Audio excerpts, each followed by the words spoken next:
चौथा अध्याय चंचुला की शिव कथा सुनने में रुचि और शिवलोक गमन। ब्राह्मण बोले, नारी तुम सौभाग्यशाली हो जो भगवान शंकर की कृपा से तुमने वैराग्यपूर्ण शिव पुराण की कथा सुनकर समय से अपनी गलती का एहसास कर लिया है। तुम डरो मत और भगवान शिव की शरण में जाओ। उनकी परम कृपा से तुम्हारे सभी पाप नष्ट हो जाएंगे। मैं तुम्हें भगवान शिव की कथा सहित वह मार्ग बताऊंगा जिसके द्वारा तुम्हें सुख देने वाली उत्तम गति प्राप्त होगी। शिव कथा सुनने से तुम्हारी बुद्धि शुद्ध हो गई है और तुम्हें पश्चाताप हुआ है तथा मन में वैराग्य उत्पन्न हुआ है। पश्चाताप ही पाप करने वाले पापियों के लिए सबसे बड़ा प्रायश्चित है। पश्चाताप ही पापों का शोधक है। इससे ही पापों की शुद्धि होती है। सत्पुरुषों के अनुसार पापों की शुद्धि के लिए प्रायश्चित पश्चाताप से ही संपन्न होता है।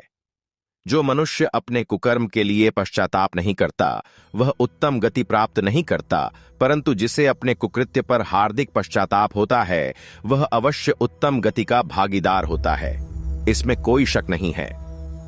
शिव पुराण की कथा सुनने से चित्त की शुद्धि एवं मन निर्मल हो जाता है। शुद्ध चित्त में ही भगवान शिव व पार्वती का वास होता है। वह शुद्धात्मा पुरुष सदा शिव के पद को प्राप्त होता है। इस कथा का श्रवण सभी मनुष्यों के लिए कल्याणकारी है, अतः इसकी आराधना व सेवा करनी चाहिए। यह कथा भवबंधन रूपी रोग का नाश करने वाली है। भगवान शिव की कथा सुनकर हृदय में उसका मनन करना चाहिए। इससे चित्त की शुद्धि होती है। चित्त शुद्धि होने से ज्ञान और वैराग्य के साथ महेश्वर की भक्ति निश्चय ही प्रकट होती है तथा उनके अनुग्रह से दिव्य मुक्ति प्राप्त होती है। जो मनुष्य माया के प्रति आसक्त है वह इस संसार बंधन से मुक्त नहीं हो पाता। हे ब्राह्मण पत्नी, तुम अन्य विषयों से अपने मन को हटाकर भगवान शंकर की इस परम पावन कथा को सुनो। इससे तुम्हारे चित्त की शुद्धि होगी और तुम्हें मोक्ष की प्राप्ति होगी। जो मनुष्य निर्मल हृदय से भगवान शिव के चरणों का चिंतन करता है उसकी एक ही जन्म में मुक्ति हो जाती है। सूत जी कहते हैं, शौनक। यह कहकर वे ब्राह्मण चुप हो गए। उनका हृदय करुणा से भर गया। वे ध्यान में मग्न हो गए। ब्राह्मण का उक्त उपदेश सुनकर चंचुला के नेत्रों में आनंद के आंसू छलक आए। वह हर्ष भरे हृदय से ब्राह्मण देवता बीचमतामनेपा के चरणों में गिर गई और हाथ जोड़कर बोली, मैं कृतार्थ हो गई। हे ब्राह्मण, शिव भक्तों में श्रेष्ठ स्वामिन आप धन्य हैं। आप परमार्थदर्शी हैं और सदा परोपकार में लगे रहते हैं। साधो, मैं नरक के समुद्र में गिर रही हूं। कृपा कर मेरा उद्धार कीजिए।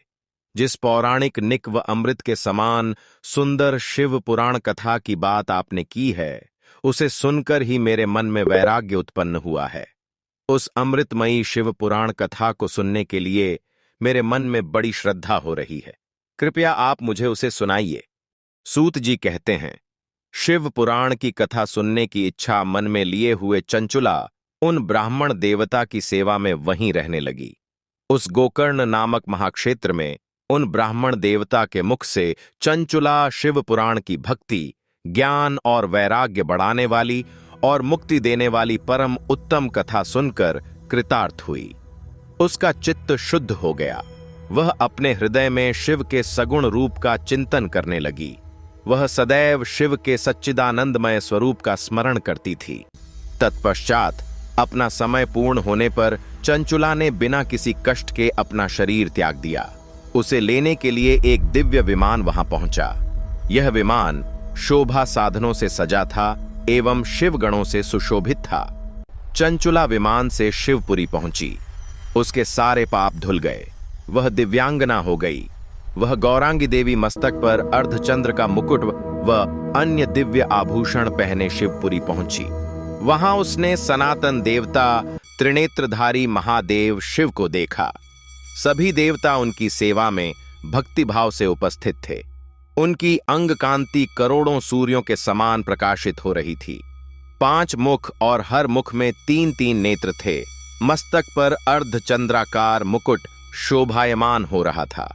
कंठ में नील चिन्ह था। उनके साथ में देवी गौरी विराजमान थीं। जो विद्युत पुंज के समान प्रकाशित हो रही थीं। महादेव जी की कांति कपूर के समान गौर थी। उनके शरीर पर श्वेत वस्त्र थे तथा शरीर श्वेत भस्म से युक्त था।